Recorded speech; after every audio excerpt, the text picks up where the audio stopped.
Salut les gars, comment ça va? Ça faisait longtemps. Petite vidéo express aujourd'hui, j'ai fait une petite vidéo pour expliquer tous les types de visas que vous pouvez faire en Nouvelle-Zélande. Ça sera assez concis, ça devrait prendre 5 minutes et ça vous donnera des idées assez claires en fonction de vos projets, de ce que vous comptez faire. Et bien sûr, à la fin de la vidéo, tu sauras quel visa est fait pour toi.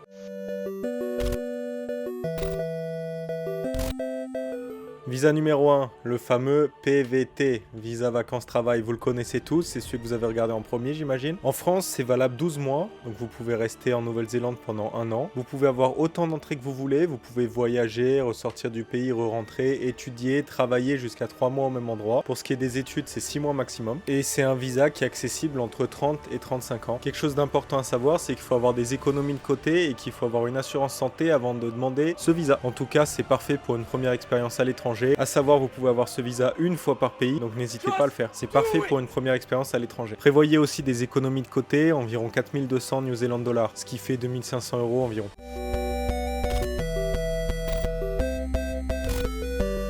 Deuxième visa, le visa étudiant, également appelé Student Visa. Si tu veux étudier en Nouvelle-Zélande, ce visa est fait pour toi. Il te permet de pouvoir rejoindre un programme universitaire ou linguistique et, en plus de ça, de travailler jusqu'à 20 heures par semaine, voire même plus pendant les périodes de vacances. Attention, encore une fois, il faut prouver que tu as de quoi survivre sur le pays, donc avoir des preuves de fonds et de payer ton université en avance.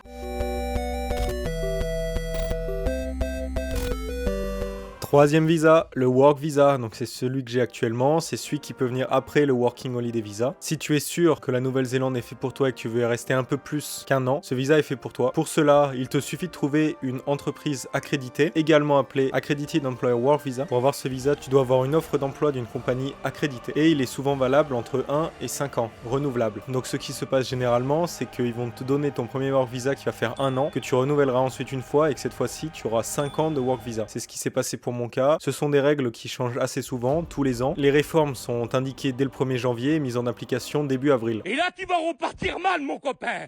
Je te le dis, le caveau de mon père et de ma mère, tu vas partir mal. Il y a une priorité pour les métiers en demande, qui sont l'hôtellerie, l'ingénierie, le bâtiment, la santé, les technologies, etc. Pour savoir si tu auras facilement ce visa, je te conseille d'aller regarder la Green List. Donc c'est un document qui répertorie tous les métiers en demande et les métiers recherchés. À savoir que pour ce visa, tu auras pas mal de rendez-vous médicaux à faire, donc prévois un petit peu d'argent pour ça aussi. Au total, tu peux en avoir jusqu'à plus de 2000 €.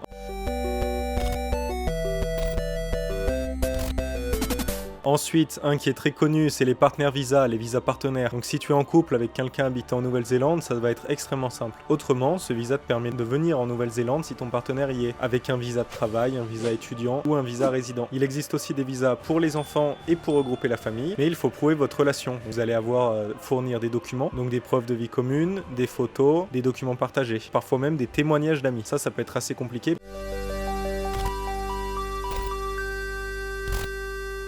Et enfin le dernier, si tu es sûr de vouloir t'installer sur du long terme en Nouvelle-Zélande, le fameux visa résidence et long terme, residency visa. Donc si tu veux ta résidence permanente, il y a plusieurs moyens d'y parvenir. Le premier, c'est parmi le skill migrant catégorie. Encore une fois, pour les métiers recherchés, ça va être plus simple de pouvoir avoir ce visa. Ensuite, la Green List Residency. Et enfin, la Residence from Work. À savoir que ces 3 types de visas sont des visas à points qui demandent une qualification, une expérience professionnelle et parfois même un sponsor. Bon, celui-là, c'est le parcours du combattant parce qu'il demande plus de temps que les autres, mais à la fin, vous avez votre résidence permanente. Donc c'est possible avec de la persévérance. Bref, voilà, tu connais maintenant les différents types de visas pour venir en Nouvelle-Zélande, dépendamment de ton projet. Si tu veux y rester moins d'1 an ou toute ta vie, tu peux me dire en commentaire quel visa t'intéresse le plus et si tu as des questions à propos de l'un d'entre eux, ou si tu veux que je détaille un peu plus un type de visa en particulier. N'oublie pas de liker, de t'abonner et de partager à ceux qui veulent changer de vie. Et à très vite pour de nouveaux conseils d'expat en Nouvelle-Zélande. Salut les gars! Je suis en mission, bilingue anglais, pose-moi ta question. J'ai besoin d'évacuer la pression, laisse-moi monter dans cet avion.